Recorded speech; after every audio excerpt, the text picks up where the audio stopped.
আমার মুসলমান বন্ধুগণ, গভীর মনোযোগ। এক পর্যায়ে পয়গম্বর মুসাকে আল্লাহ জানিয়ে দিলেন, মুসা রে, দুনিয়ার জমিনে তোমাকে আমি পয়গম্বর বানাতে পারি, নবী এবং রাসূল বানিয়েছি, তোমার কাছে তাওরাতের মতো বড় কিতাব দিয়েছি, তোমাকে আমি বনি ইসরাইলের পয়গম্বর বানিয়েছি। এর অর্থ এটা নয় তুমি যে সব থেকে বড় জ্ঞানী। দুনিয়ার জমিনে আরেকজন বড় জ্ঞানী আছে যে তোমার চাইতে বেশি জ্ঞান রাখে। তুমি কেমনে মনে করেছো তুমি সব থেকে বড় জ্ঞানী? তোমার চাইতে বড় জ্ঞানী দুনিয়ার জমিনে আছে। মুসা আলাইহিস সালাম আলোচনা বন্ধ করে দিলেন। বড় লজ্জিত হয়ে আল্লাহকে বলছেন, আল্লাহ তাআলা, মুসা তো গরম মানুষ, আর ধৈর্য ধরতে পারলেন না। আল্লাহর কাছে বলা দরকার ছিল, আল্লাহ ভুল হয়ে গিয়েছে, আমার চাইতে বড় জ্ঞানী আছে, আমি মানি, কিন্তু আপনি আমাকে ক্ষমা করে দেন।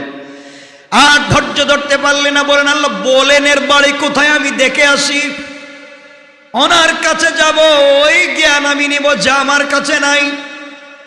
আল্লাহ বললেন, মুসা, ওনার নাম খিজির অথবা খাজির, যেটাই বলেন, খিজির বলেন খাজির বলেন, ওনার নাম খিজির। উনি দুটা সমুদ্রের মিলনস্থলে বসবাস করেন। ওখানে তুমি চলে যাও। আয় আল্লাহ, আমি চিনবো কোথায়? দুই সমুদ্র একত্রিত হয়েছে, জানবো কেমনে? আল্লাহ বললেন, নিজেকে জ্ঞানী ভাবছো, দেখো না কত বড় জ্ঞানী তুমি, পদে পদে আক্রান্ত হবে। আল্লাহ বললেন, মুসা এবার কাজ করো, যাওয়ার সময় একজন খাদেম সাথে নাও।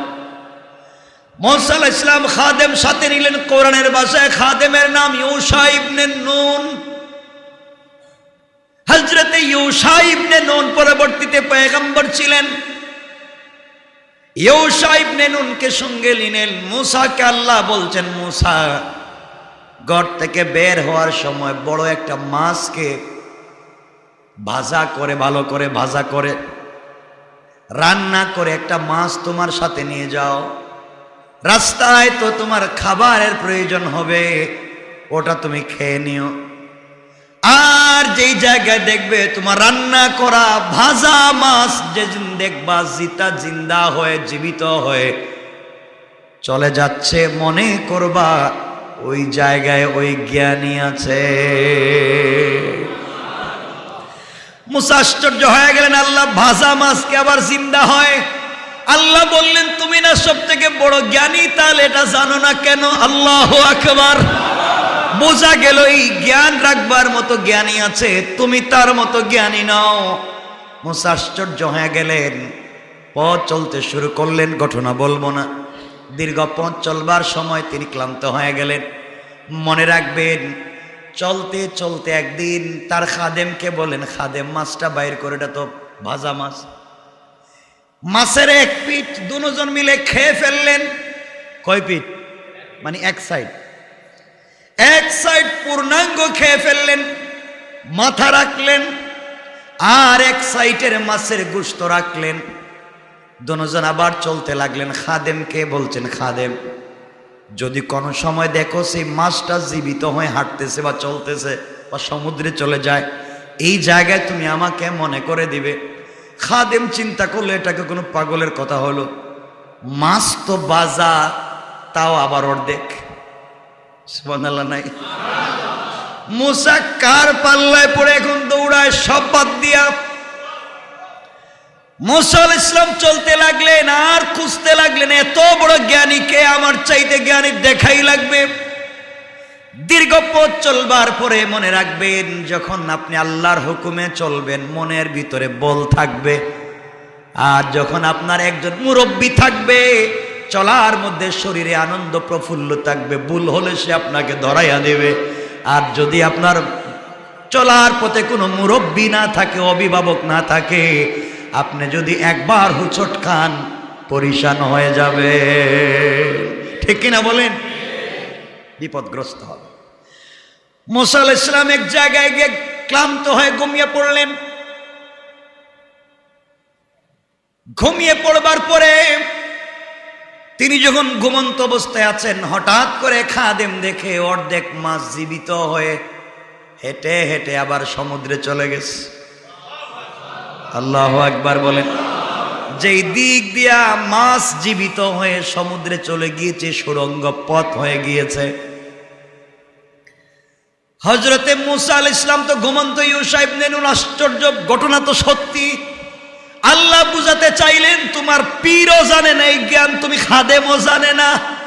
জানেন কে? মরাকে জীবিত করতে পারেন কে? আল্লাহ বললেন এই জ্ঞান তো আমি জানি। কেমনে সে বলেছে সব থেকে বড় জ্ঞানী। এক পর্যায়ে মূসা আলাইহিস সালাম ঘুমন্ত, হযরতে ইউশা ইবনে নুন দেখলেন মাছ চলে গিয়েছে। দীর্ঘক্ষণ ঘুমে থাকবার কারণে হযরতে মূসা আলাইহিস সালাম যখন জাগ্রত হলেন, মানুষ ঠান্ডা না গরম মিজাজের কথা বলেন, গরম মিজাজের মানুষ ঘুম থেকে উঠেই বলছেন খাদেম চল। খাদেম চল বলবার পরে ও ভয় তো আর কিছুই মনে নাই, ব্যাগ কাঁধে নিয়ে আবার চলতে শুরু করেছে। দীর্ঘ পথ চলে গিয়েছে, মনেই নাই মাছ যে চলে গেছে। একদিন এক রাত সফর করবার পরে মূসা আলাইহিস সালাম বলতে লাগলেন খাদেম রে, দীর্ঘ একাধারে কতদিন সফর করলাম, এত ক্লান্ত হলাম না। আজ এত ক্লান্ত হওয়ার কারণ কি? নিশ্চয় কোনো কিছু ঘটে গেছে। বলতো আমার এত ক্লান্তির কারণ, পেটেও খিদে লাগছে, মাছটা বাইর কর। যখন মূসা বলছেন মাছ বাইর কর, খাদেমের মনে পড়ছে মাছ তো গেছে নাকি আছে। হঠাৎ মনে পড়েছে মাছ তো নাই, এখন কি বলবে? খাদেম দুহাত জোড় করে বলছে পয়গম্বর মূসা, আপনি যখন ঘুমিয়েছিলেন ওই সময় আপনার অর্ধেক মাছ জিন্দা হয়ে সমুদ্রে চলে গিয়েছে। আমি বলি নাই, শয়তান আমাকে বলে দিয়েছে। দোষ শয়তানের। সুবহানাল্লাহ বলে। দোষ কার? এখন শয়তান আমারে ভুলে দিছে, আমি কিছুই জানি না। আর আপনি ঘুম থেকে উঠে যখন আমাকে বলছেন চল, তখন তো আমার পানি ভিতরে ছিল না, ভয়ের টেলায় সব ভুলে গিয়েছি। মূসা বলছেন বুঝতে পেরেছি, একদিকে পেটের খিদা, অপরদিকে মাছও নাই, জিন্দা হয়ে চলে গিয়েছে। ওই জায়গায় তো আমার চিনা দরকার, এই জায়গার জন্যই তো এত দৌড়াচ্ছি, কেমনে ভুলে গেলে চল। আবার ব্যাক করে আসলেন, এসে দেখলেন সুড়ঙ্গ হয়ে একটা রাস্তা হয়ে গিয়েছে। খাদেম বলছে এদিকে মাছ গেছে। বসে পড়লেন। হঠাৎ করে তাকায়া দেখেন একটা পাথরের পাটাতনের উপরে একজন বুজুর্গ বসে বসে আল্লাহর নামের জিকির করে যায়। সুবহানাল্লাহ আওয়াজ করে বলেন। বুজুর্গের কাছে গিয়ে বলেন আপনি কে? বলে আমি কে জানার দরকার নাই, তুমি কে বলো। বুজুর্গ বলছেন তুমি কে বলো। মূসা আলাইহিস সালাম বলছেন আমি মূসা। বুজুর্গ বললেন তুমি কি বনি ইসরাইলের মূসা নাকি? হ্যাঁ আমি বনি ইসরাইলের মূসা। আপনি আমাকে চিনেন কেমনে? দেখলেন না কোনোদিন? না দেখে না চিনে যে আল্লাহ কে না দেখে না চিনবার পরে আমাকে জ্ঞান দিয়েছেন, ওই আল্লাহ তোমার সম্পর্কে আমাকে জানিয়ে দিয়েছে। কেন আসছো? আমার নাম খিজির। কেন আসছো? মূসা আলাইহিস সালাম বলছেন আপনার কাছে এমন জ্ঞান আছে যা আমার কাছে নাই, ওটা আমি জানবার জন্য এসেছি। খিজির বলেন অবশ্যই তোমার কাছে যে জ্ঞান নাই ওইটা আমার কাছে আছে, আমি জানি তুমি এটা জ্ঞান জানো না। মূসা আলাইহিস সালাম তো মনে মনে ভাবলেন এই জ্ঞানের জন্যই তো এত দূর সফর করে আসলাম, এত বড় জ্ঞানীকে। কিন্তু খিজির বলে দিছেন মূসা তুমি আমার সঙ্গে চলতে পারবে না, চলার মতো ক্ষমতা নাই। কেন ক্ষমতা নাই? তুমি ধৈর্য ধারণ করতে পারবে না আমার সাথে চলার পথে, এই জন্যে তোমাকে সাথে নিয়ে চলা যাবে না। আমার বন্ধুগণ, মূসা আলাইহিস সালাম বললেন কে বলেছে আমার ধৈর্য নাই? আমার অনেক ধৈর্য আছে। মূসাকে জানিয়ে দিলেন ও মূসা, ধৈর্য যদি থাকতো আল্লাহকে যখন পাবলিক তোমাকে বলেছিল জ্ঞানীকে ধৈর্যদের উত্তর দিলে তো এখানে আসা লাগতো না। আল্লাহু আকবার বলেন। ওই দিন ধৈর্য ধরে কথা বললে এত দূরে আসতে হতো না। তুমি ধৈর্যের পরীক্ষায় ফেল করবে, মাথা গরম করলে জানতে পারবে না। এই জন্যে যারা মাথা গরম করে ফেলে, রাগ করে ফেলে, আপনি রেগে গেলেন তো হেরে গেলেন, এই বাংলা বুঝেন, কিন্তু আপনারাই বেশি রাগ করেন। আমার বন্ধুগণ, মুসা আলাইহিস সালাম বললেন, না আমি রাগ করব না, ধৈর্য ধারণ করব। খিজির বললেন, তাহলে চলো। চলতে লাগলেন, একটা সাগরের পাড় দিয়ে চলতে লাগলেন। কিছু দূর যাওয়ার পরে ওপারে যাওয়ার প্রয়োজন পড়লো, নদী পার হবেন। নদীর মধ্যে কোনো নৌকা নাই। হঠাৎ করে দেখলেন একটা ভালো নৌকা এসেছে, নৌকায় উঠলেন। নৌকার মাঝি হযরতে খিজিরকে চিনে। এখানে একটা চমৎকার ঘটনা আছে। হযরতে মুসা আলাইহিস সালাম একবার সমুদ্রের নিচে পৌঁছায় দিলেন। ওখানে গিয়ে দেখেন একটা লোক বসে বসে আল্লাহর নামের জিকির করতেছে। তিনি আর কেউ না, তিনি হলেন হযরতে খিজির। সুবহানাল্লাহ পড়েন। ও জিকিরই হচ্ছে আস্তাগফিরুল্লাহ। আর আপনাদের তো আস্তাগফিরুল্লাহ মনেই থাকে না। আমার বন্ধুগণ, এক পর্যায়ে নৌকায় উঠে গেলেন। নৌকার মাঝি বলছে, খিজির আপনাকে চিনি, আপনার কাছ থেকে পারিশ্রমিক নিব না, বিনা পারিশ্রমিকের সওয়াবের নিয়তে আপনাকে ওপারে দিব। খিজির নৌকায় উঠে গেলেন। কিছু দূর নৌকা চলতে চলতে যখন সাগরের মধ্যখানে পৌঁছে গেল, বললেন একটা কুড়াল আছে, কুড়াল তো চিনেন। ওরা বলছে বটি আছে, কুড়াল আছে। তিনি বলেন কুড়ালটা দাও। এই বলে কুড়াল হাতে নিয়ে নৌকা কাটতে লাগলেন। নৌকার একটা তক্তা অথবা কাঠ ছিদ্র করে দিলেন। সাগরের পানি উঠতে লাগলো। হযরত মুসা তো গরম মানুষ। একটু আগে যে বলেছিলেন, শর্ত দিয়েছিলেন ধৈর্য ধরবেন, ভুলে গেছেন, মনে নাই। তিনি বলেন, কেমন মানুষ আপনি, কেমন জ্ঞানী! এই গরিব মানুষ আপনাকে নৌকায় উঠাইছে, আবার পারিশ্রমিক ছাড়া পার করে দিবে বলেছে, তো ভালো মানুষ। আর আপনি কি না তার ভালো জিনিসের বিপরীতে তার নৌকাটা ছিদ্র করে দিলেন, ক্ষতি করলেন। আপনি কেমন জ্ঞানী! হযরতে খিজির বললেন, মুসা আগেই বলেছিলাম ধৈর্য ধারণ করতে পারবে না, সুতরাং তোমার সঙ্গে আমার চলবে না, তোমার সঙ্গে আমার মিলবে না, তুমি চলে যাও। মুসা বলেন, ভুল হয়ে গিয়েছে। এটা ভুল হবে না কেন? এটা কোনো ভালো কাজ করলেন না। ভালো নৌকা আপনি কেটে ছিদ্র করে দিন, এটা কি ভালো কাজ? কেন রাগ করবো না?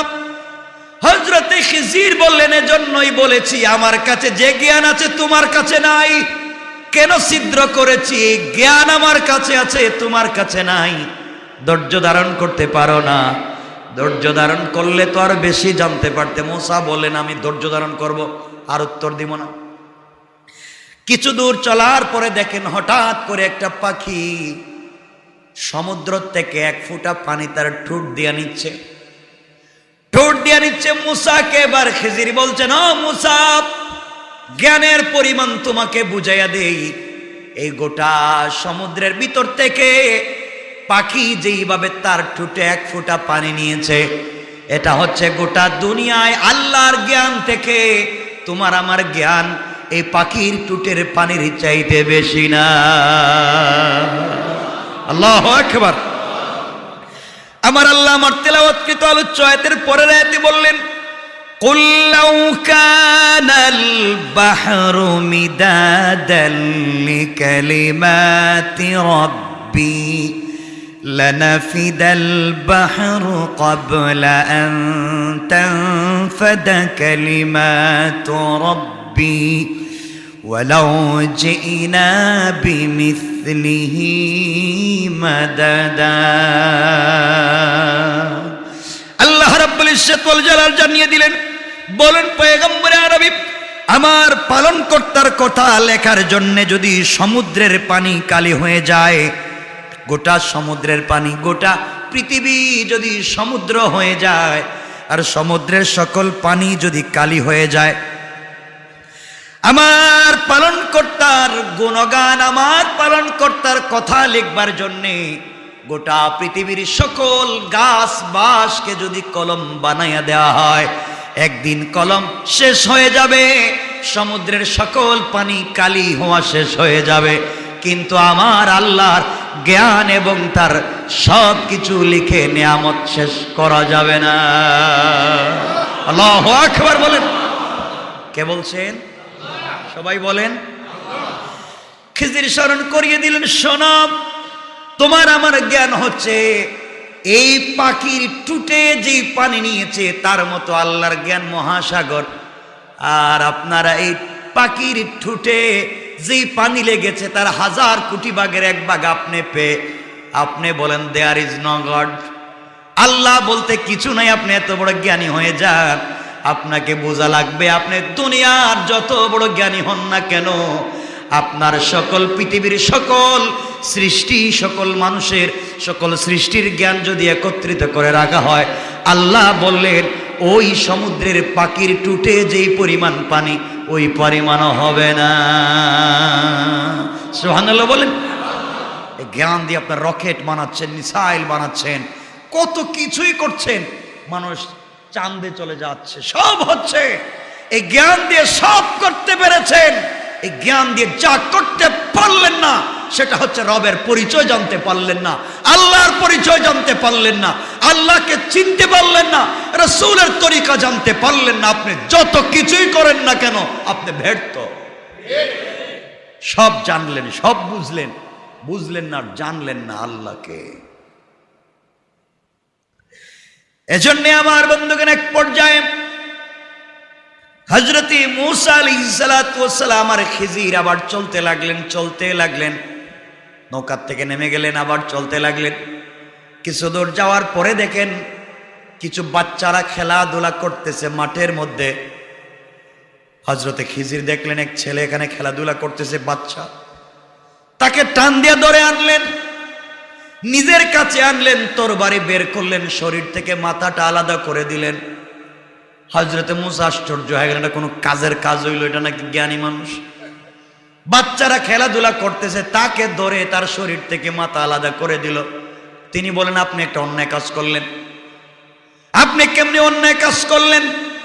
একটা ছেলের কোনো কথা নাই, বার্তা নাই, চিনা নাই, পরিচয় নাই, শরীর থেকে মাথা আলাদা করে দিলেন।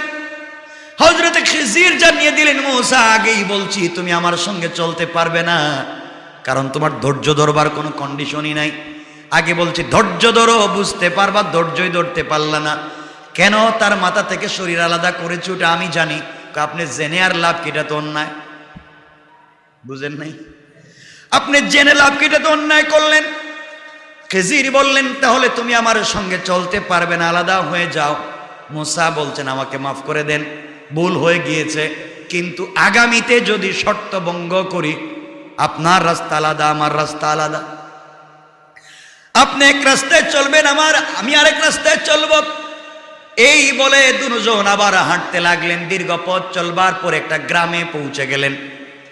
দীর্ঘ সময় চলবার কারণে ক্লান্তি এসেছে, পেটে ক্ষুধা লেগেছে। গ্রামে যাওয়ার পরে গ্রামের মানুষগুলাকে বলছেন আমরা মাত্র 3 জন মানুষ। কয়জন? অথবা 2 জন। আমাদেরকে তোমরা কিছু খাবার দেও, আমরা খাবার খেয়ে জীবন ধারণ করি। এলাকার মানুষ এত শয়তান ছিল, এক ফোঁটা পানিও দিতে রাজি হইল না। এলাকার মানুষ কোন মেহমানদারি করতে রাজি হলো না। অগত্যা 3 জন অথবা 2 জন বের হয়ে গেলেন, চলতে লাগলেন রাস্তা দিয়ে, কোথাও যেন যাচ্ছেন। হযরত খিজির গ্রাম থেকে বের হয়ে দেখেন গ্রামের একটা দেওয়াল, ওয়াল, বাউন্ডারি পড়ে গিয়েছে, জমিনের সঙ্গে পড়ে গিয়েছে হেলান দিয়ে। তিনি এই দেওয়ালটাকে সোজা করে আবার দাঁড় করাইয়া দিলেন, আবার ঠিক করে দিলেন। মূসা বলছেন থামো, আপনাকে দিয়ে কিছু হবে না। এই গ্রামের মানুষ এক ফোঁটা পানি দিতে পারলো না, আমাদেরকে খাবার দিল না, তাদের কাছে মেহমানদারি চাইলাম, পানি পর্যন্ত দিল না। আপনি এদেরকে ওয়াল সোজা করে দিলেন কেন? যদি সোজাই করে দিতে হতো আমরা বলতাম তোমাদের বাউন্ডারি সোজা করে দেব, বিনিময়ে টাকা পয়সা দেও। আপনি কেন ফিরি ফিরি কাজ করলেন? হযরতে খিজির বললেন তাহলে শোনো, আজ থেকে তোমার রাস্তা আলাদা, আমার রাস্তা আলাদা। একটু আগেই বলেছো, আর প্রশ্ন করলে রাস্তা আলাদা। ও মূসা, তুমি আমার সঙ্গে চলতে পারবে না, কারণ ধৈর্য ধরবার ক্ষমতা তোমার নাই। এই বলে খিজির তার পথে হাঁটতে লাগলেন, মূসা তার পথে হাঁটতে লাগলেন। এই ঘটনা বলে আমার রাসূল বলছেন আরে মূসা যদি ধৈর্য ধারণ করে খিজিরের সঙ্গে চলতেন, আল্লাহ আরো হাজার হাজার মহা জ্ঞান আমাদের সামনে উঠাইয়া দিতে। সুবহানাল্লাহ বলেন। বোঝাতে চাইছিলাম যে আলোচনা থেকে যে ধৈর্য না ধরলে কি হয়। মূসা ধৈর্য ধরতে পারেন নাই। এখন আপনাদের মনে কৌতূহল, এই 3 ঘটনা কেন ঘটল? না আসেনি কৌতূহল? এটা কেন? এটা তো অন্যায় করলেন। এগুলা নিয়ে আলোচনা করলে লম্বা হয়ে যাবে। এক নাম্বার, এগুলো আপনাদেরকে সংক্ষেপে বলে দিলাম। এক নাম্বার, হযরত খিজির আলাইহিস সালাম নৌকা ছিদ্র করলেন। তিনি তাকাইয়া দেখলেন একদল দস্যু ডাকাত নৌকা নিয়ে, জাহাজ নিয়ে তারা নদীর মধ্যে ঘোরাঘুরি করতেছে, সাগরের মধ্যে। যার নৌকা একবারে ক্লিন ভালো থাকবে তার নৌকা তারা ডাকাতি করে চুরি করে নিয়ে যাবে। এই জন্যে হযরতে খিজির নৌকাটাকে ছিদ্র করে দিলেন, আর এই গরিবের নৌকাকে ডাকাত থেকে বাঁচাইয়া দিলেন। ডাকাতেরা যখন নৌকা দেখলো ছিদ্র, তখন তার আর নৌকা নেয় না। সুবহানাল্লাহ বলেন। তিনি বলেন, আমি তো এই জন্যই নৌকা ছিদ্র করলাম, এই জ্ঞান তোমার কাছে নাই। আল্লাহু আকবার। ও মুসা, তুমি কেমনে অত বড় জ্ঞানী, তুমি তো এটাও জানো না। এরপরে আমি যে একটা বাচ্চাকে শরীর থেকে মাথা আলাদা করে দিলাম, তুমি আমাকে বললে অন্যায় করেছি। শোনো, আল্লাহ আমাকে জানিয়ে দিয়েছেন এই বাচ্চা জন্ম হলে আল্লাহ বিদ্বেষী হবে। এমনকি পৃথিবীর লাখ লাখ মানুষকে আল্লাহ বিদ্বেষী বানাবে, এমনকি তার মা বাপকে পর্যন্ত আল্লাহ বিদ্বেষী বানাইয়া হত্যা করবে। এই জন্যে আল্লাহর হুকুম ছিল তাকে হত্যা করা। আমি তাকে হত্যা করে লাখ লাখ মানুষকে আল্লাহ বিদ্বেষী বানানো থেকে বাঁচাইয়া দিয়েছি। এই জ্ঞান তোমার কাছে ছিল না, এই জন্য তুমি প্রশ্ন করেছ। কোন সুবহানাল্লাহ। তোমার 3 নাম্বার প্রশ্ন ছিল, ধৈর্য ধরতে পারো নাই। দেওয়াল আমি সোজা করলাম কেন? তুমি জানো না এই গ্রামের মানুষ যত খারাপ হোক না কেন, এই দেওয়ালের নিচে, এই বাউন্ডারির নিচে 2 জন ইয়েতিমের মাল এই জায়গার মধ্যে জমা করা ছিল। তারা জীবনে দেওয়াল উঠাতে পারবে না, তাদের গচ্ছিত সম্পদ পাবে না। এই জন্য আল্লাহর হুকুমে আমি বাউন্ডারি ওয়ালকে সোজা করে দিয়েছি, বিনিময়ে তারা তাদের সম্পত্তি আজ না হয় কাল পেয়ে যাবে। মুসা, তুমি যদি ধৈর্য ধারণ করে এইভাবে আমার সঙ্গে চলতে, আর হাজার হাজার মহাজ্ঞানের দরজা তোমার সঙ্গে খুলে যেত। কোন সুবহানাল্লাহ। আল্লাহ এই আয়াতে বলেছেন, যারা বিশ্বাস স্থাপন করে কার উপরে? সবাই বলেন,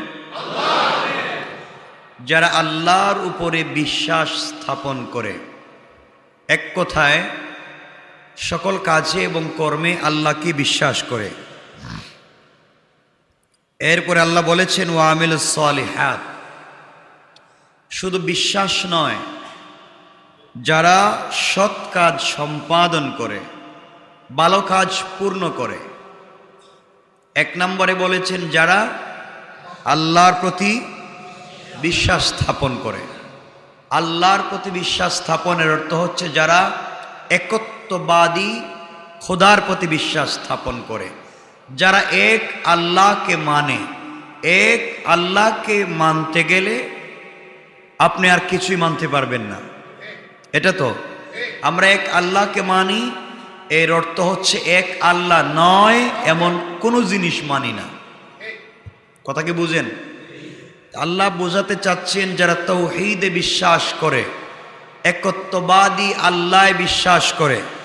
আল্লাহ বলছেন যারা বিশ্বাস স্থাপন করে এবং সৎ কাজ পূর্ণ করে, ভালো কাজ সম্পূর্ণ করে, এই 2টা জিনিস যাদের মধ্যে পাওয়া যাবে, আল্লাহ বলছেন কানাত লাহুম জান্নাতুল ফিরদাউসি নুজুলা, তাদের অভ্যর্থনার জন্যে একটা জায়গা রেখে দেওয়া হয়েছে যার নাম জান্নাতুল ফিরদাউস। কথাগুলো বুঝবেন। আল্লাহ বলছেন যারা বিশ্বাস স্থাপন করে একত্ববাদী আল্লাহ, যারা বিশ্বাস স্থাপন করে তাওহীদে, যারা বিশ্বাস স্থাপন করে একমাত্র কেবলমাত্র আল্লাহর প্রতি, এবং পাশাপাশি যারা সৎ কাজ সম্পাদন করে তার হুকুমে। কার হুকুমে? আল্লাহ বলছেন আমার প্রতি 100% বিশ্বাস স্থাপন করার পরে যারা সৎ কাজ সম্পাদন করে আমার হুকুমে, রাসূলের তরিকায়। সৎ কাজ যে কোনো হুকুমে নয়, সৎ কাজ শুধুমাত্র কার হুকুমে? কার তরিকায়? কারো তরিকায় না, শুধু রাসূলের তরিকায়। যারা সৎ কাজ সম্পাদন করে রাসূলের তরিকায়, আল্লাহ বলছেন তাদের অভ্যর্থনার জন্যে, তাদের সুসংবাদ দেওয়ার জন্যে, তাদেরকে সম্মান দেওয়ার জন্যে একটা জায়গা রেখে দেওয়া হয়েছে যার নাম জান্নাতুল ফিরদাউস। সুবহানাল্লাহ বলেন। এই জান্নাতুল ফিরদাউসে যারা যাবে তাদের প্রতিবেশী হবেন মুহাম্মাদুর রাসূলুল্লাহ সাল্লাল্লাহু আলাইহি ওয়াসাল্লাম। আল্লাহর রাসূল যার প্রতিবেশী, আম্বিয়ায়ে কেরাম যার প্রতিবেশী, আবু বকর উম্মতের মধ্যে সবথেকে দামি পুরুষ যার প্রতিবেশী, এমন জায়গা সবথেকে দামি, এমন জায়গা সবথেকে। প্রতিবেশী যদি ভালো না হয়, আপনি যত বড়ই বুজুর্গ হন থাকতে পারবেন না এলাকায়। কারণ প্রতিবেশী যদি খারাপ হয়, আপনি যত ভালো মানুষই হন, ওদের গানের আওয়াজে আর আপনার তাহাজ্জুদের নামাজ চলবে না। এজন্যে প্রতিবেশী চুজ করতে হবে নিজের মতো করে ভালো মানুষ, আপনি যদি ভালো হয়ে থাকেন। এজন্যে আল্লাহ বলছেন যারা বিশ্বাস স্থাপন করবে কার প্রতি? সবাই বলেন আল্লাহর প্রতি। আল্লাহর প্রতি যারা বিশ্বাস স্থাপন করে, এই মানুষগুলা কখনো বিপদগামী হতে পারে না, এই মানুষগুলা কখনো অন্যায় করতে পারে না, এই মানুষগুলা কখনো দুনিয়ার লোভে দুনিয়ার মুহে পড়ে যেতে পারে না। এই মানুষগুলা যাই করুক, কোনো কাজেই সে আল্লাহকে ভুলে যেতে পারে না। তাহলে আমরা কার প্রতি বিশ্বাস রাখব? পাশাপাশি কি করব? নেক আমল। কার তরিকায়? কি আমল? নেক আমল মানে কি? ভালো কাজ। নেক আমল মানে সবাই বলেন ভালো কাজ কি? বুঝলাম তো। ভালো কাজটা কি? মানুষের সাথে হাসি মুখে কথা বলাও নেক আমল। সুবহানাল্লাহ বললেন না? রাস্তার ডাইন পাশ দিয়া হেঁটে যাওয়া নেক আমল। মানুষের সাথে ছোট আওয়াজে কথা বলা নেক আমল। মায়ের চেহারার দিকে তাকায়া থাকা নেক আমল। পরিবারে প্রয়োজন মতো নিজের পকেট থেকে খরচ করা নেক আমল। আপনার বাচ্চাকে একটা চকলেট কিনে দিচ্ছেন, তাও নেক আমল। আপনি আপনার মা বাপকে খাওয়াচ্ছেন, ওটাও নেক আমল। অর্থাৎ আপনার সকল কাজ যদি হয় শুধুমাত্র আল্লাহর হুকুমে রাসূলের তরিকায়, আর আপনি যদি বাথরুমেও যান তাও নেক আমল। সুবহানাল্লাহ বলেন।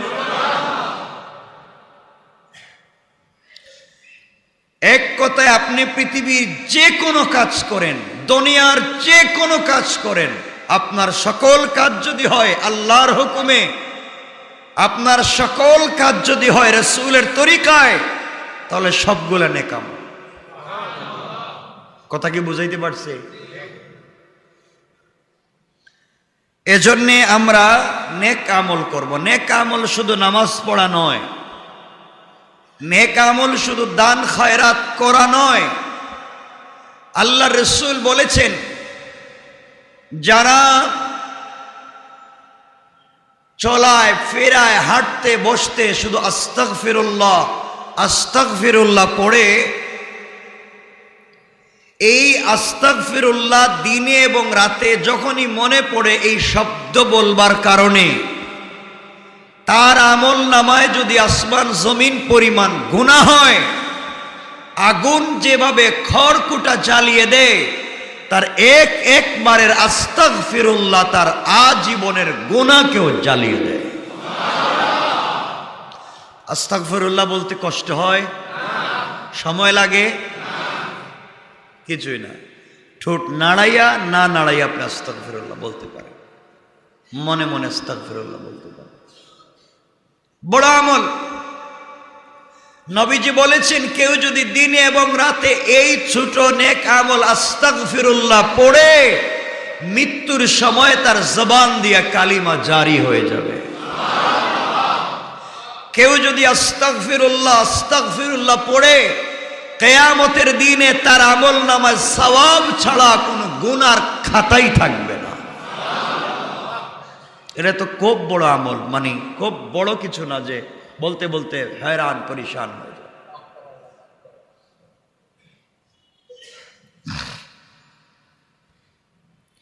এজন্য মনে রাখবেন, আমাদের একজন বুজুর্গ বলেন যে কেউ যদি শুধু দিনে এবং রাতে এই তাসবিহ পড়ে, আস্তাগফিরুল্লাহ আস্তাগফিরুল্লাহ, এই তাসবিহটাই পড়ে, তার জীবন কমপ্লিট কামিয়াব হওয়ার জন্য যথেষ্ট।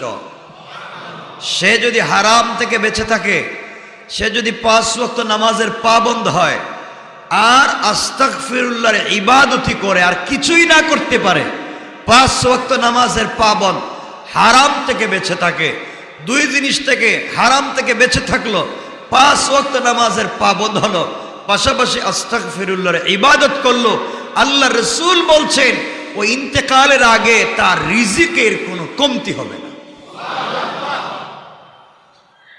খুব কষ্টের আমল, পারবো তো ইনশাআল্লাহ।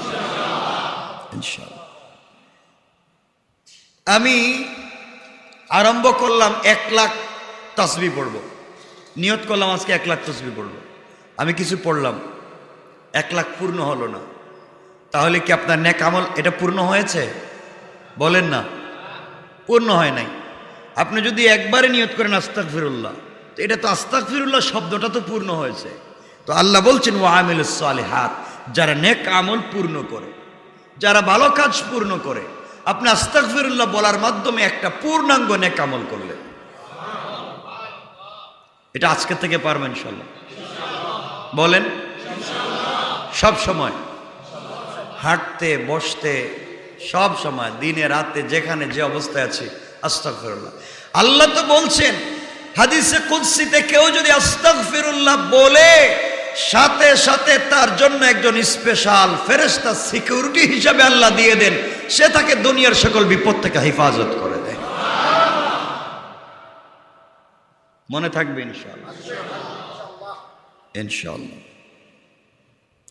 আল্লাহ রাসূল বলছেন এভাবে যদি কেউ ছোট আমলের মাধ্যমেও নেক আমল করে, তাকে জান্নাতে দেওয়া হবে জান্নাতুল ফিরদাউস। সুবহানাল্লাহ বলেন। এজন্য আপনাকে ধৈর্য ধারণ করতে হবে। ধৈর্য যদি ছুটে যায় আপনি কিছুই করতে পারবেন না। ধৈর্য ছুটে গেলে আপনি কিছুই করতে পারবেন না। আজকে আমি চাহে আল্লাহ বাঁচিয়ে রাখলে তাফসীরে আলোচনা করবে ব্যাপারে, যেহেতু এটা আমার কোট করা, সংক্ষেপে বলে দিই, যদি আপনাদের আমাদের ধৈর্য না থাকে, আপনি যত বড়ই হন কিছু করতে পারবেন না। সংক্ষেপে বলি, মুসা আলাইহিস সালাতু ওয়াস সালাম একদিন বক্তৃতা করতেছেন ময়দানে। মুসা কার নবী? বনি ইসরাইলের। কাদের নবী? কার পক্ষ থেকে প্রেরিত? আল্লাহ, বনি ইসরাইলের নবী। ওয়াজ করতেছেন, ভালো কথা। একজন দাঁড়িয়ে বলছে, মুসা আমি জানতে চাই, আপনি তো অনেক ভালো ভালো কথা বলেন, বলেন তো এই পৃথিবীর সব থেকে জ্ঞানী মানুষকে? যে সূরাটা পড়লাম সূরা কাহাফ, এর ভিতরে কিন্তু আলোচনাগুলো আছে চমৎকার। আমি তো সব কথা বলতে পারি না। শুরুতে বলছিলাম, এই শেষ আয়াতগুলো পড়ার কারণ হচ্ছে, আমি শুরুর আয়াতে বলছিলাম রাসূল সাল্লাল্লাহু আলাইহি ওয়াসাল্লাম বলেছেন যারা শুরুর আয়াত মুখস্থ করবে এবং শেষ আয়াত মুখস্থ করবে। মনে আছে? মনে আছে? এজন্য শুরুর আয়াতের আলোচনা করছি এবং শেষ আয়াতের আলোচনা করছি, এজন্যই শুধু। তা মুসা আলাইহিস সালাম বক্তৃতা করতেছেন, এক লোক বলছে, বলেন আপনি পৃথিবীর সব থেকে জ্ঞানী কে? আপনারা বলেন তো, নবীদেরকে যখন আল্লাহ পাঠান, নবীদের চাইতে জ্ঞানী কেউ হয়? হয়? আপনারা বলেন। তো মুসা স্বাভাবিকই বলছেন, আমি যেহেতু বনি ইসরাইলের নবী, আমাকে বিশাল কিতাব আল্লাহ তাওরাত দিয়েছেন, তাহলে আমার চাইতে তো বড় জ্ঞানী পৃথিবীতে কেউ নাই। তিনি বলছেন আমি তো সব থেকে বড় জ্ঞানী, এখনকার পৃথিবীর আমি জ্ঞানী, আমার চাইতে বড় কেউ নাই। এটা তো বাস্তব। তিনি নবী, দুনিয়ার মধ্যে তারই জ্ঞান বেশি। কিন্তু আল্লাহ যাকে ভালোবাসেন, বন্ধু যদি কাউকে বন্ধুত্ব করে আর তার কাছ থেকে হালকা কষ্ট পায় তখন খুব রাগ করে।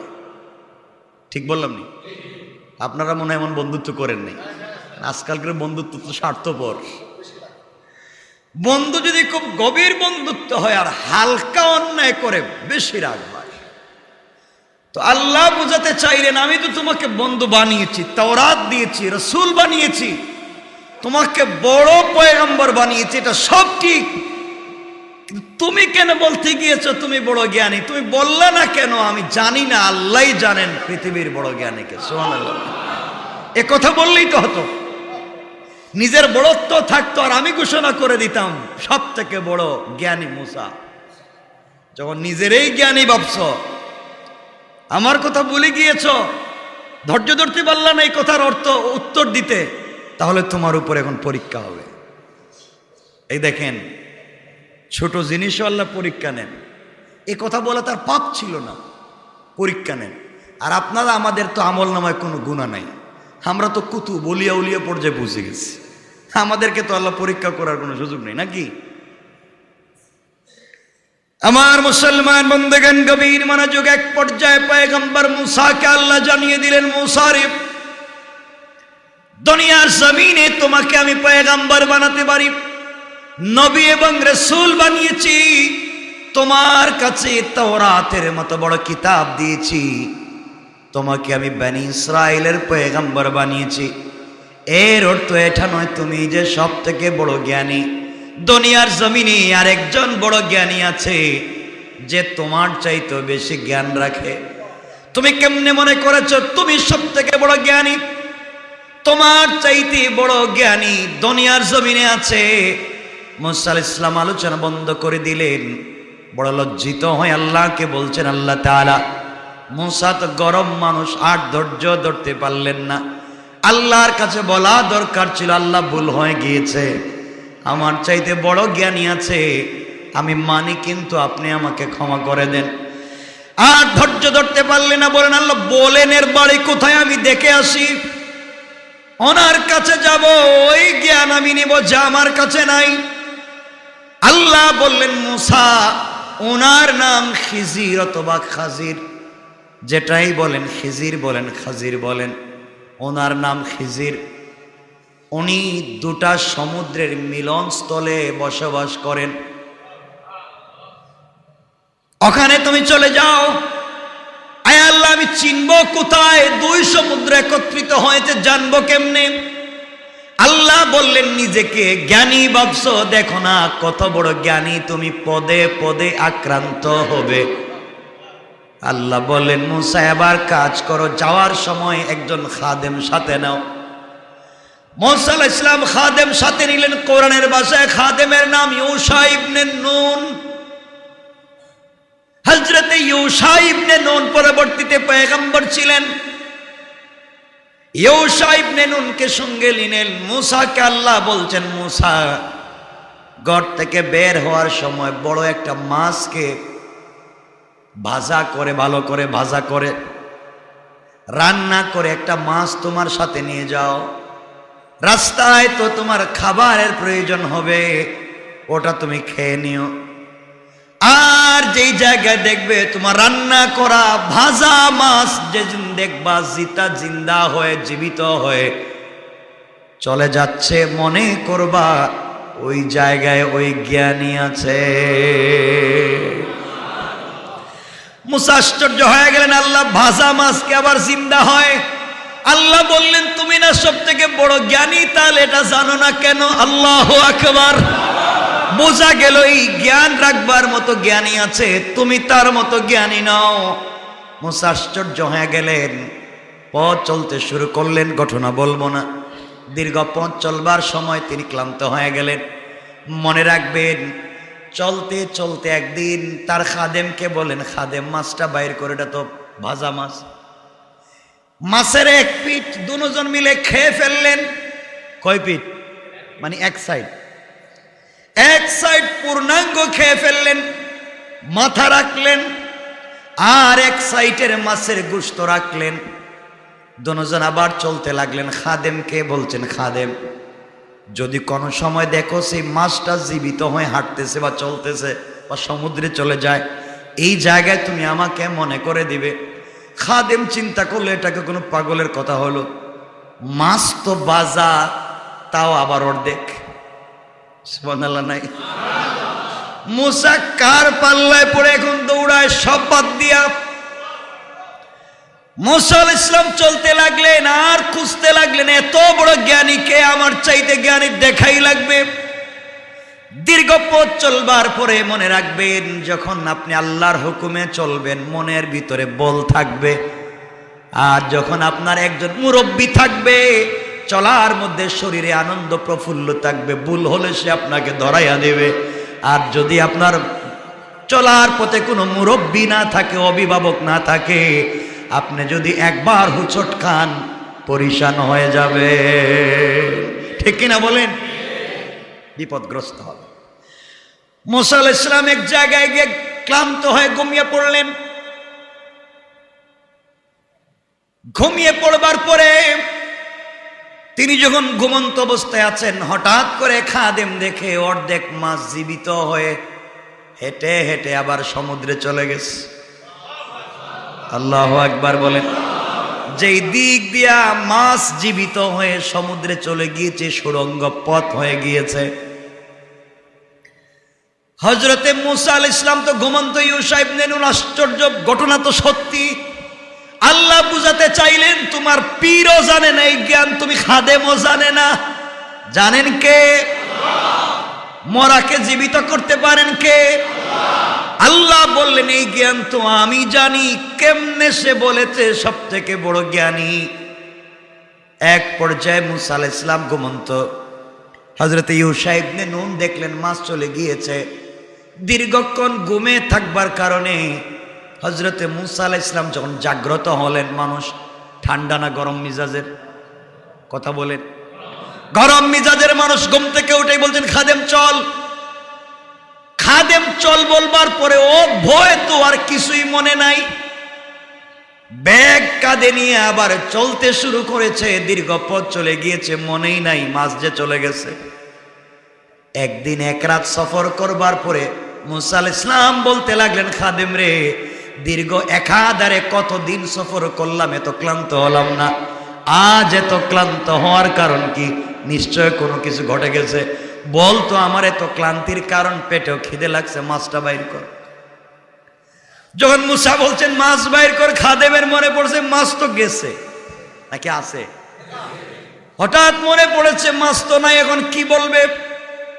খাদেম দুহাত জোড় করে বলছে, পয়গম্বর মুসা, আপনি যখন ঘুমিয়েছিলেন ওই সময় আপনার অর্ধেক মাছ জিন্দা হয়ে সমুদ্রে চলে গিয়েছে। আমি বলি নাই, শয়তান আমাকে বলে দিয়েছে। দোষ শয়তানের। সুবহানাল্লাহ বলে। দোষ কার? এখন শয়তান আমারে ভুলে দিছে, আমি কিছুই জানি না। আর আপনি ঘুম থেকে উঠে যখন আমাকে বলছেন চল, তখন তো আমার পানি ভিতরে ছিল না, ভয়ের টেলায় সব ভুলে গিয়েছি। মুসা বলছেন, বুঝতে পেরেছি, একদিকে পেটের খিদা, অপরদিকে মাছও নাই, জিন্দা হয়ে চলে গিয়েছে। ওই জায়গায় তো আমার চিনা দরকার, এই জায়গার জন্যই তো এত দৌড়াচ্ছি, কেমনে ভুলে গেলে চল। আবার ব্যাক করে আসলেন, এসে দেখলেন সুড়ঙ্গ হয়ে একটা রাস্তা হয়ে গিয়েছে। খাদেম বলছে এদিকে মাছ গেছে। বসে পড়লেন। হঠাৎ করে তাকায়া দেখেন একটা পাথরের পাটাতনের উপরে একজন বুজুর্গ বসে বসে আল্লাহর নামের জিকির করে যায়। সুবহানাল্লাহ আওয়াজ করে বলেন। বুজুর্গের কাছে গিয়ে বলেন, আপনি কে? বলে, আমি কে জানার দরকার নাই, তুমি কে বলো। বুজুর্গ বলছেন, তুমি কে বলো। মুসা আলাইহিস সালাম বলছেন, আমি মুসা। বুজুর্গ বললেন, তুমি কি বনি ইসরাইলের মুসা নাকি? হ্যাঁ, আমি বনি ইসরাইলের মুসা। আপনি আমাকে চিনেন কেমনে? দেখলেন না কোনোদিন? না দেখে না চিনে যে আল্লাহ কে না দেখে না চিনবার পরে আমাকে জ্ঞান দিয়েছেন, ওই আল্লাহ তোমার সম্পর্কে আমাকে জানিয়ে দিয়েছে। কেন আসছো? আমার নাম খিজির। কেন আসছো? মুসা আলাইহিস সালাম বলছেন আপনার কাছে এমন জ্ঞান আছে যা আমার কাছে নাই, ওটা আমি জানবার জন্য এসেছি। খিজির বলেন অবশ্যই তোমার কাছে যে জ্ঞান নাই ওইটা আমার কাছে আছে, আমি জানি তুমি এটা জ্ঞান জানো না। মুসা আলাইহিস সালাম তো মনে মনে ভাবলেন এই জ্ঞানের জন্যই তো এত দূর সফর করে আসলাম, এত বড় জ্ঞানীকে। কিন্তু খিজির বলে দিছেন মুসা তুমি আমার সঙ্গে চলতে পারবে না, চলার মতো ক্ষমতা নাই। কেন ক্ষমতা নাই? তুমি ধৈর্য ধারণ করতে পারবে না আমার সাথে চলার পথে, এই জন্যে তোমাকে সাথে নিয়ে চলা যাবে না। আমার বন্ধুগণ, মুসা আলাইহিস সালাম বললেন কে বলেছে আমার ধৈর্য নাই? আমার অনেক ধৈর্য আছে। মুসাকে জানিয়ে দিলেন ও মুসা, ধৈর্য যদি থাকতো আল্লাহকে যখন পাবলিক তোমাকে বলেছিল জ্ঞানীকে ধৈর্যদের উত্তর দিলে তো এখানে আসা লাগতো না। আল্লাহু আকবার বলেন। ওই দিন ধৈর্য ধরে কথা বললে এত দূরে আসতে হতো না। তুমি ধৈর্যের পরীক্ষায় ফেল করবে, মাথা গরম করলে জানতে পারবে না। এই জন্যে যারা মাথা গরম করে ফেলে, রাগ করে ফেলে, আপনি রেগে গেলেন তো হেরে গেলেন, এই বাংলা বুঝেন, কিন্তু আপনারাই বেশি রাগ করেন। আমার বন্ধুগণ, মুসা আলাইহিস সালাম বললেন না আমি রাগ করব না, ধৈর্য ধারণ করব। খিজির বললেন তাহলে চলো। চলতে লাগলেন, একটা সাগরের পাড় দিয়ে চলতে লাগলেন। কিছু দূর যাওয়ার পরে ওপারে যাওয়ার প্রয়োজন পড়লো, নদী পার হবেন। নদীর মধ্যে কোনো নৌকা নাই। হঠাৎ করে দেখলেন একটা ভালো নৌকা এসেছে, নৌকায় উঠলেন। নৌকার মাঝি হযরতে খিজিরকে চিনে। এখানে একটা চমৎকার ঘটনা আছে। হযরতে মুসা আলাইহিস সালাম একবার সমুদ্রের নিচে পৌঁছায় দিলেন। ওখানে গিয়ে দেখেন একটা লোক বসে বসে আল্লাহর নামের জিকির করতেছে। তিনি আর কেউ না, তিনি হলেন হযরতে খিজির। সুবহানাল্লাহ পড়েন। ও জিকিরই হচ্ছে আস্তাগফিরুল্লাহ। আর আপনাদের তো আস্তাগফিরুল্লাহ মনেই থাকে না। আমার বন্ধুগণ, এক পর্যায়ে নৌকায় উঠে গেলেন। নৌকার মাঝি বলছে খিজির আপনাকে চিনি, আপনার কাছ থেকে পারিশ্রমিক নিব না, বিনা পারিশ্রমিকের সওয়াবের নিয়তে আপনাকে ওপারে দিব। খিজির নৌকায় উঠে গেলেন। কিছু দূর নৌকা চলতে চলতে যখন সাগরের মধ্যখানে পৌঁছে গেল, বললেন একটা কুড়াল আছে নি? কুড়াল তো চিনেন। ওরা বলছে বটি আছে, কুড়াল আছে। তিনি বলেন কুড়ালটা দাও। এই বলে কুড়াল হাতে নিয়ে নৌকা কাটতে লাগলেন। নৌকার একটা তক্তা অথবা কাঠ ছিদ্র করে দিলেন, সাগরের পানি উঠতে লাগলো। হযরত মুসা তো গরম মানুষ, একটু আগে যে বলেছিলেন, শর্ত দিয়েছিলেন ধৈর্য ধরবেন, ভুলে গেছেন, মনে নাই। তিনি বলেন কেমন মানুষ আপনি, কেমন জ্ঞানী! এই গরিব মানুষ আপনাকে নৌকায় উঠাইছে, আবার পারিশ্রমিক ছাড়া পার করে দিবে বলেছে, তো ভালো মানুষ। আর আপনি কি না তার ভালো জিনিসের বিপরীতে তার নৌকাটা ছিদ্র করে দিলেন, ক্ষতি করলেন। আপনি কেমন জ্ঞানী! হযরতে খিজির বললেন মুসা আগেই বলেছিলাম ধৈর্য ধারণ করতে পারবে না, সুতরাং তোমার সঙ্গে আমার চলবে না, তোমার সঙ্গে আমার মিলবে না, তুমি চলে যাও। মুসা বলেন ভুল হয়ে গিয়েছে। এটা ভুল হবে না কেন? এটা কোনো ভালো কাজ করলেন না। ভালো নৌকা আপনি কেটে ছিদ্র করে দিন, এটা কি ভালো কাজ? কেন রাগ করবো না? হযরতে খিজির বললেন এজন্যই বলেছি আমার কাছে যে জ্ঞান আছে তোমার কাছে নাই। কেন ছিদ্র করেছি? জ্ঞান আমার কাছে আছে, তোমার কাছে নাই। ধৈর্য ধারণ করতে পারো না। ধৈর্য ধারণ করলে তো আর বেশি জানতে পারতে। মুসা বলেন আমি ধৈর্য ধারণ করব, আর উত্তর দিব না। কিছু দূর চলার পরে দেখেন হঠাৎ করে একটা পাখি সমুদ্র থেকে এক ফোঁটা পানি তার ঠোঁট দিয়ে নিচ্ছে। মুসাকে এবার খিজির বলছেন ও মুসা, জ্ঞানের পরিমাণ তোমাকে বুঝাইয়া দেই। এই গোটা সমুদ্রের ভিতর থেকে পাখি যেইভাবে তার ঠোঁটে এক ফোঁটা পানি নিয়েছে, এটা হচ্ছে গোটা দুনিয়ায় আল্লাহর জ্ঞান থেকে তোমার আমার জ্ঞান এই পাখির ঠোঁটের পানির চাইতে বেশি না। আল্লাহু আকবার।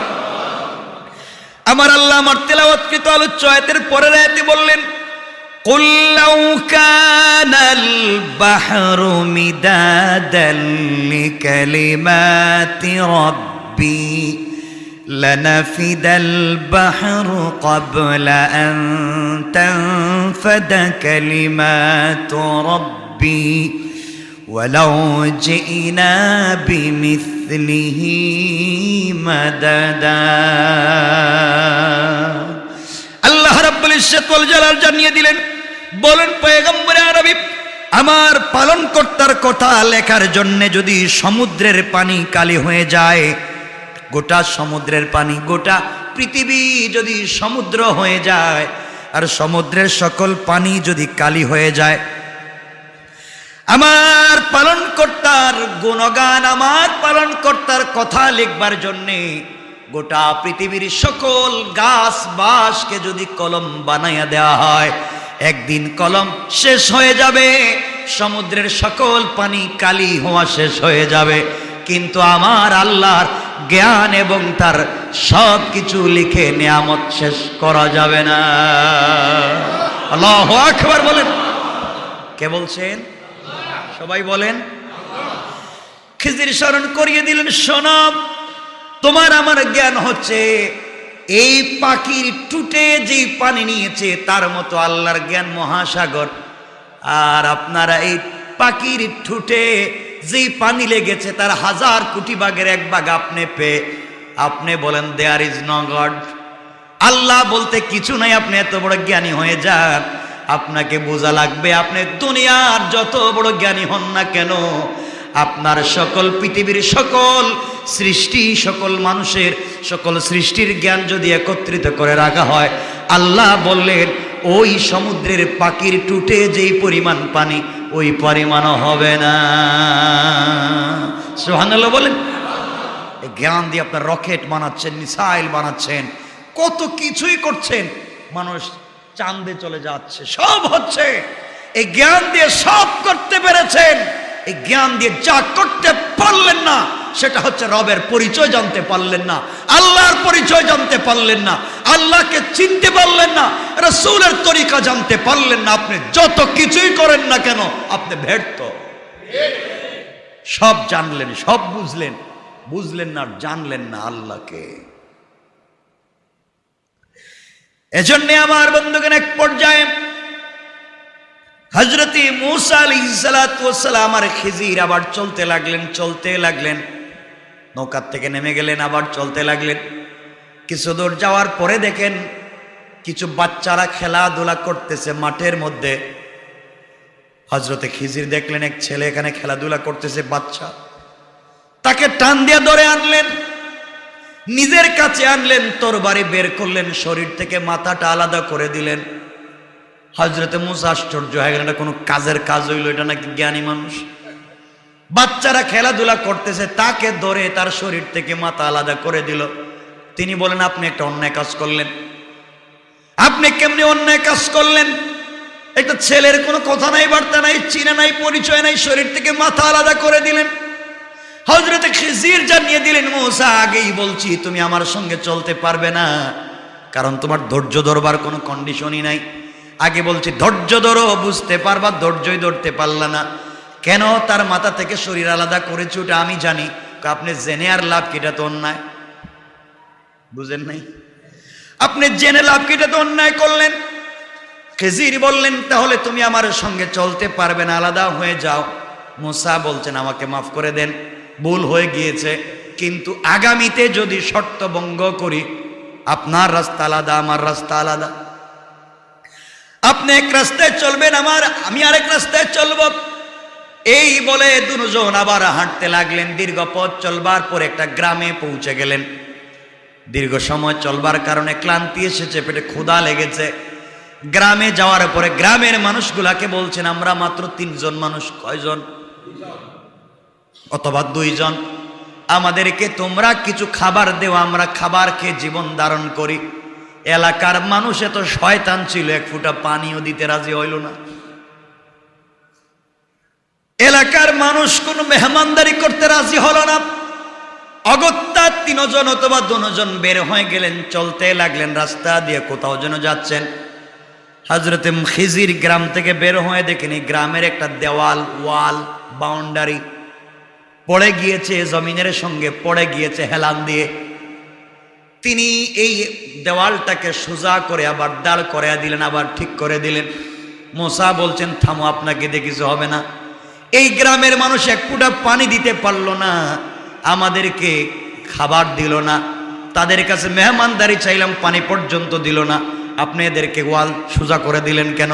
যদি সোজাই করে দিতে হতো আমরা বলতাম তোমাদের বাউন্ডারি সোজা করে দেব, বিনিময়ে টাকা পয়সা দেও। আপনি কেন ফিরি ফিরি কাজ করলেন? হযরতে খিজির বললেন তাহলে শোনো, আজ থেকে তোমার রাস্তা আলাদা, আমার রাস্তা আলাদা। একটু আগেই বলেছো, আর প্রশ্ন করলে রাস্তা আলাদা। ও মুসা, তুমি আমার সঙ্গে চলতে পারবে না, কারণ ধৈর্য ধরবার ক্ষমতা তোমার নাই। এই বলে খিজির তার পথে হাঁটতে লাগলেন, মুসা তার পথে হাঁটতে লাগলেন। এই ঘটনা বলে আমার রাসূল বলছেন, আরে মুসা যদি ধৈর্য ধারণ করে খিজিরের সঙ্গে চলতেন, আল্লাহ আরো হাজার হাজার মহা জ্ঞান আমাদের সামনে উঠাইয়া দিতে। সুবহানাল্লাহ বলেন। বোঝাতে চাইছিলাম যে আলোচনা থেকে যে ধৈর্য না ধরলে কি হয়। মুসা ধৈর্য ধরতে পারেন নাই। এখন আপনাদের মনে কৌতূহল, এই 3 ঘটনা কেন ঘটল? না আসেনি কৌতূহল, এটা কেন? এটা তো অন্যায় করলেন। এগুলা নিয়ে আলোচনা করলে লম্বা হয়ে যাবে। 1 নাম্বার, এগুলো আপনাদেরকে সংক্ষেপে বলে দিলাম। 1 নাম্বার, হযরতে খিজির আলাইহিস সালাম নৌকা ছিদ্র করলেন। তিনি তাকাইয়া দেখলেন একদল দস্যু ডাকাত নৌকা নিয়ে, জাহাজ নিয়ে তারা নদীর মধ্যে ঘোরাঘুরি করতেছে, সাগরের মধ্যে। যার নৌকা একবারে ক্লিন ভালো থাকবে তার নৌকা তারা ডাকাতি করে চুরি করে নিয়ে যাবে। এই জন্যে হযরতে খিজির নৌকাটাকে ছিদ্র করে দিলেন, আর এই গরিবের নৌকাকে ডাকাত থেকে বাঁচাইয়া দিলেন। ডাকাতেরা যখন নৌকা দেখলো ছিদ্র, তখন তারা আর নৌকা নেয় না। সুবহানাল্লাহ বলেন। তিনি বলেন আমি তো এই জন্যই নৌকা ছিদ্র করলাম, এই জ্ঞান তোমার কাছে নাই। আল্লাহু আকবার। ও মুসা, তুমি কেমনে অত বড় জ্ঞানী, তুমি তো এটাও জানো না। এরপরে আমি যে একটা বাচ্চাকে শরীর থেকে মাথা আলাদা করে দিলাম, তুমি আমাকে বললে অন্যায় করেছি। শোনো, আল্লাহ আমাকে জানিয়ে দিয়েছেন এই বাচ্চা জন্ম হলে আল্লাহ বিদ্বেষী হবে। এমনকি পৃথিবীর লাখ লাখ মানুষকে আল্লাহ বিদ্বেষী বানাবে, এমনকি তার মা বাপকে পর্যন্ত আল্লাহ বিদ্বেষী বানাইয়া হত্যা করবে। এই জন্যে আল্লাহর হুকুম ছিল তাকে হত্যা করা। আমি তাকে হত্যা করে লাখ লাখ মানুষকে আল্লাহ বিদ্বেষী বানানো থেকে বাঁচাইয়া দিয়েছি। এই জ্ঞান তোমার কাছে ছিল না, এই জন্য তুমি প্রশ্ন করেছ। কোন সুবহানাল্লাহ। তোমার 3 নাম্বার প্রশ্ন ছিল ধৈর্য ধরতে পারো নাই। দেওয়াল আমি সোজা করলাম কেন? তুমি জানো না এই গ্রামের মানুষ যত খারাপ হোক না কেন, এই দেওয়ালের নিচে, এই বাউন্ডারির নিচে 2 জন ইয়েতিমের মাল এই জায়গার মধ্যে জমা করা ছিল। তারা জীবনে দেওয়াল উঠাতে পারবে না, তাদের গচ্ছিত সম্পদ পাবে না। এই জন্য আল্লাহর হুকুমে আমি বাউন্ডারি ওয়ালকে সোজা করে দিয়েছি, বিনিময়ে তারা তাদের সম্পত্তি আজ না হয় কাল পেয়ে যাবে। মুসা, তুমি যদি ধৈর্য ধারণ করে এইভাবে আমার সঙ্গে চলতে, আর হাজার হাজার মহাজ্ঞানের দরজা তোমার সঙ্গে খুলে যেত। কোন সুবহানাল্লাহ। কথা কি বুঝতে পেরেছেন আমার? না বুঝাতে পারিনি? তাহলে এতক্ষণ পর্যন্ত যা বললাম এর মৌলিক শিক্ষা হচ্ছে মুসা আলাইহিস সালাম ধৈর্য ধারণ করতে পারেন নাই। আমাদের খুব ধৈর্য আছে না? ধৈর্য আছে তো? কিছু বলেন না? নাই। আপনাদের যে ধৈর্য, কেউ গালি দেওয়ার আগে পিটানো শুরু করে দেন, এটা কোনো ধৈর্য হলো? আমাদের যে ধৈর্য, কেউ আমার পিছনে লাগতে দেরি হয়েছে, আমি তার পিছনে লাগতে দেরি নেই। আপনার পিছনে যে লাগবে, মনে রাখবেন আপনার বিরুদ্ধে যারা লাগবে, গীবত শিকায়ত করবে, অন্যায় করবে, সে তো সামনে যাওয়ার সুযোগ নাই। গীবত শিকায়ত তো পিছনে হয়। আপনি সামনে যাচ্ছেন, আগাচ্ছেন, আপনি পিছনে তাকাবার সুযোগ নাই। আপনি সামনে এগিয়ে যান, মানুষ অন্যায় আর গীবত করতে থাকবে, আপনি কাজ করতে থাকবেন। এই কাজের মাধ্যমেই আপনি গোটা দুনিয়ায় 1000 বছর বেঁচে থাকবেন। যারা অন্যায় করবে, গীবত শিকায়াত করবে, এরা পড়ে থাকবে আর আপনি কাজের মাধ্যমে জীবিত থাকবেন।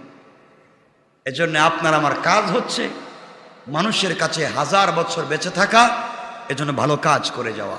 ইনশাআল্লাহ ভালো কাজ করবো তো ইনশাআল্লাহ, না গুরুস্থানের জায়গাও দখল করবেন? ইনশাআল্লাহ এগুলো করবেন। অন্যায় কাজ করা যাবে না, অন্যায় কাজ করা যাবে না, হারাম কাজ করা যাবে না। যাই হোক, আল্লাহ রব্বুল ইজ্জত ওয়াল জালাল বলছেন, তোমরা যদি ধৈর্য ধারণ করে ঈমানের সাথে নেক আমল করতে পারো। কিসের সাথে? ঈমানের সাথে নেক আমল করতে পারো, ধৈর্যের সাথে, তাহলে তোমাদের জন্য বিশ্রামের জায়গা, অভ্যর্থনার জায়গা আমি জান্নাতে রেখে দিয়েছি, তার নাম, সবাই বললেন না, জান্নাতুল ফেরদাউস। যেতে চাই? চাই কি চাই না? 5 ওয়াক্ত নামাজ পড়বো ইনশাআল্লাহ, ভালো ইবাদত করবো ইনশাআল্লাহ, মানুষের সাথে ভালো আচরণ করবো ইনশাআল্লাহ। সব কথা ইনশাআল্লাহ বলতেছি কেন? এই সূরায় আলোচনা করেছে রাসূল ইনশাআল্লাহ না বলার কারণে ওহী বন্ধ ছিল, বলি নাই? এজন্য আমরাও ইনশাআল্লাহ ভালো কাজ করব। ঠিক আছে তো ইনশাআল্লাহ? আল্লাহ বলছেন এজন্য আমাদেরকে ভালো কাজ করে পৃথিবীতে যেতে হবে। সুতরাং আমরা নেক আমল করব ঈমানের সাথে। কার তরিকায়? রাসূলের তরিকায়। এখন রাসূল কে? তিনি কি জিন্নাত না ফেরেশতা? কে? তিনি জিন্নাত না ফেরেশতা? কেমনে রাসূলের অনুসরণ করবেন? আল্লাহ শেষ আয়াতে বলে দিচ্ছেন, সূরা কাহফের শেষ আয়াতে আল্লাহ বললেন, কুল ইন্নামা আনা বাশারুম মিসলুকুম ইউহা ইলাইয়া আন্নামা ইলাহুকুম ইলাহুন ওয়াহিদ ফামান কানা ইয়ারজু লিকাআ রাব্বিহি ফালইআমাল আমালান صالحا ولا يشرك بعبادة ربه أحدا। আল্লাহ রাব্বুল ইজ্জত ওয়াল জালাল বললেন, বন্ধু হ্যাঁ, কুল আপনি বলে দিন, ইন্নামা আনা বাশারুম মিসলুকুম, আমি তোমাদের মতোই একজন মানুষ। আমি বলছি? বলা লাগবে? আমি বলছি? আল্লাহ বলছেন কুল আপনি বলুন, ইন্নামা আনা বাশারুম মিসলুকুম, আমি তোমাদের মতোই একজন মানুষ। পার্থক্য এই জায়গা, ইউহা ইলাইয়া, আমার কাছে আল্লাহর পক্ষ থেকে ওহী আসে, তোমাদের কাছে আসে না।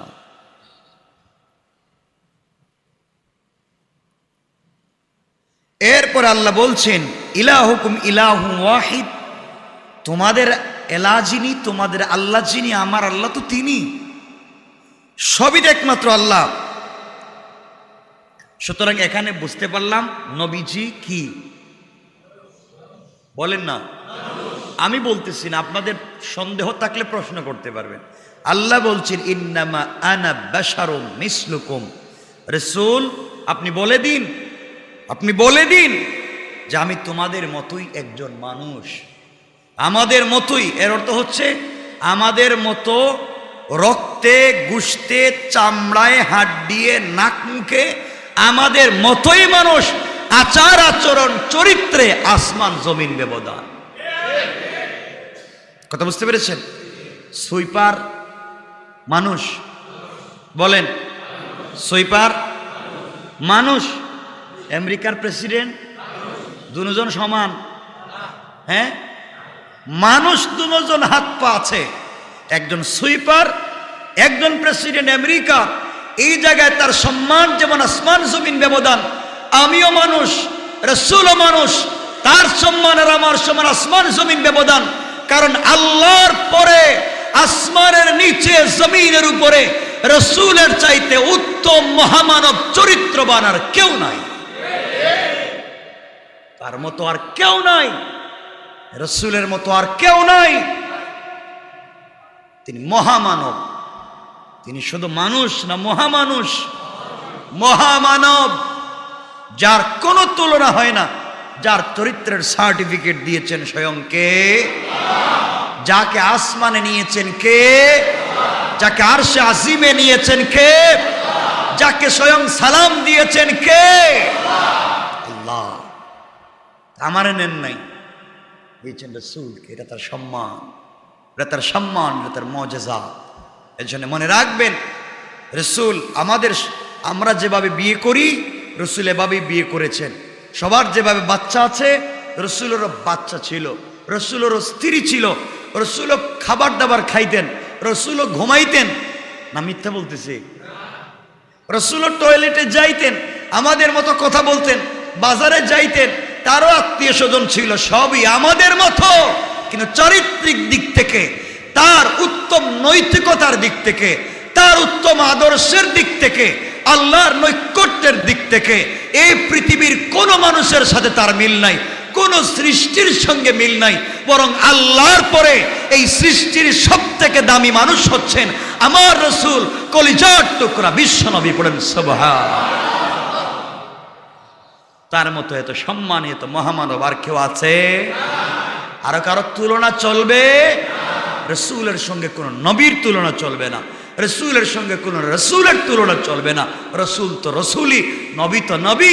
তিনি একজন যিনি হাবিবুল্লাহ, তিনি একজন যাকে আল্লাহ আরশে মুআল্লায় নিয়েছেন, তিনি একজন জান্নাত জাহান্নাম ঘুরাইছেন, যিনি একজন যাকে মক্কা থেকে তাকে বাইতুল মুকাদ্দাস পর্যন্ত সফর করিয়ে মেরাজ পর্যন্ত নিয়েছেন, তিনি একজন যাকে স্বয়ং আল্লাহ দাঁড়িয়ে সালাম করেছেন, তিনি একজন যার নাম দিয়ে জান্নাতের গেটটা আল্লাহ ডিজাইন করেছেন, তিনি একজন যার নাম দিয়ে সিদরাতুল মুনতাহার প্রত্যেকটা পাতার ডিজাইন করেছেন, তিনি একজন যার নাম দিয়ে আল্লাহ আরশে মুআল্লা পুরোটা কমপ্লিট ডিজাইন করেছেন। পড়েন সুবহানাল্লাহ।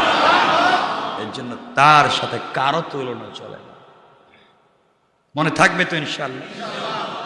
আমরা সেই রাসূলের অনুসরণ করব ইনশাআল্লাহ। তাহলে আজকের আলোচনার মূল মেসেজ, আমরা বিশ্বাস রাখবো কার উপরে? সাথে সাথে নেক আমল করব কার তরিকায়? বিনিময় কোথায় যাব? জান্নাতুল। আমাদের প্রতিবেশী কে হবেন? বিশ্বনবী মুহাম্মদ রাসূলুল্লাহ। আল্লাহ যেন আমাদের সবাইকে কবুল করেন।